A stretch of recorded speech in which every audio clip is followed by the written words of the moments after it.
เรื่องย่อละครทะเลริษยาภาวินีพยาบาลม่ายสาวลูกติดได้รับคำสั่งให้ไปเป็นพี่เลี้ยงของยายหนูทารกน้อยลูกสาวมหาเศรษฐีเอกรินและดุจดาวที่จังหวัดพังงาในงานฉลองครบรอบวันแต่งงานบนเรือยอชต์สุดหรูเอกรินได้มอบแหวนไข่มุกสีชมพูล้อมเพชรให้เป็นของขวัญแก่ดุจดาวแต่จู่ๆเกิดพายุพัดอย่างรุนแรงจนเรือเกือบคว่ำเอกรินโดนเสาเรือฟาดจนสลบส่วนดุจดาวที่อุ้มลูกน้อยไว้ก็ถูกคลื่นซัดจนกระเด็นเกือบตกจากเรือ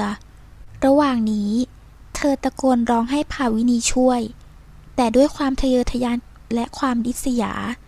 ภาวินีตัดสินใจปล่อยมือดุจดาวร่างของดุจดาวและลูกก็จมหายไปในทะเลหลังจบเหตุการณ์ภาวินีใช้โอกาสนี้เข้ามาดูแลเอกรินอย่างใกล้ชิดเพื่อหวังชุบชีวิตใหม่ให้ตัวเองและลูกสุดท้ายเรื่องราวของม่ายสาวภาวินีจะดำเนินต่อไปอย่างไรติดตามชมได้ในละครทะเลริษยา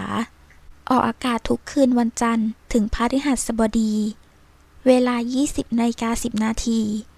ทางช่องวัน 31เริ่มตอนแรกวันพุธที่ 13 กุมภาพันธ์ 2562ขอบคุณที่ติดตามชมค่ะ